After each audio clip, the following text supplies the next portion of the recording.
President, advance happy birthday, Ria Fernandez of TV5. Dapat na lang po. There are rumors circulating online that Defense Secretary Guibo Teodoro has already resigned. Is this true? If not, why do you think this is being spread? Wow. Talaga, may lumabas na balitang ganun. Na nag-resign daw si Secretary Gilbert Teodoro. Talaga naman. Alam mo, yung mga nagkakalat ng mga, unang-una, sagutin ko yung tanong mo, fake, fake, fake, fake, fake, fake news. Yan. Ang lumalabas lang dyan, ito mga desperado, nag-iimbento na lang na istorya para gumawa lang ng gulo.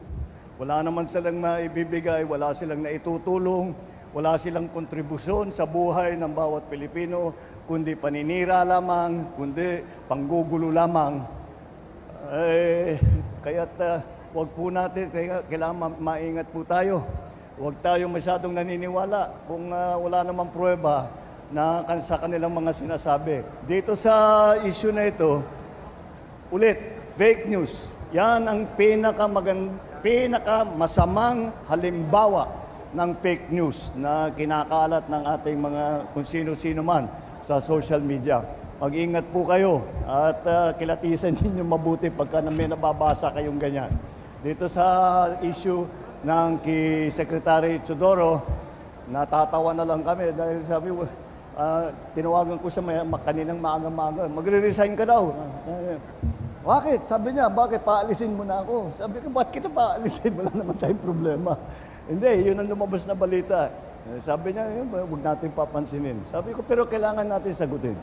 At ipaliwanag sa taong bayan na itong klaseng mga chismis, mga marites, kinakalat lang nila ito para manggulo. Huwag po kayo madala sa ganyan. Patuloy po ang aming trabaho. Hindi po kami titigil. Lahat po ng ating mga kasamahan ay walang ginawa po, kundi araw-araw bagong paggising hanggat matulog ay kung paano tumulong at paano pagandahin ang Pilipinas. Yan po ang hangarin ng lahat ng pamahalaan ninyo.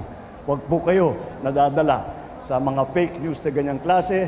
Huwag po kayo madadala sa mga yung mga panggulo na ginagawa nila.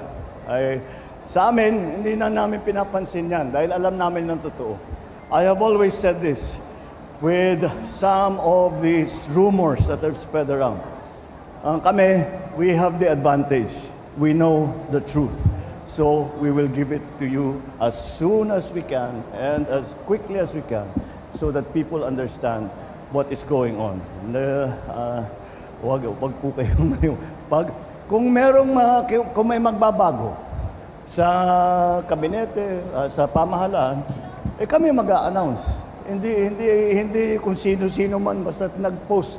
Hindi sila ang mag-a-announce, walang alam yan. Kami ang mag-a-announce. Sa kasalukuyan, ngayong araw ito, walang pagbabago. Yun lang. Thank you.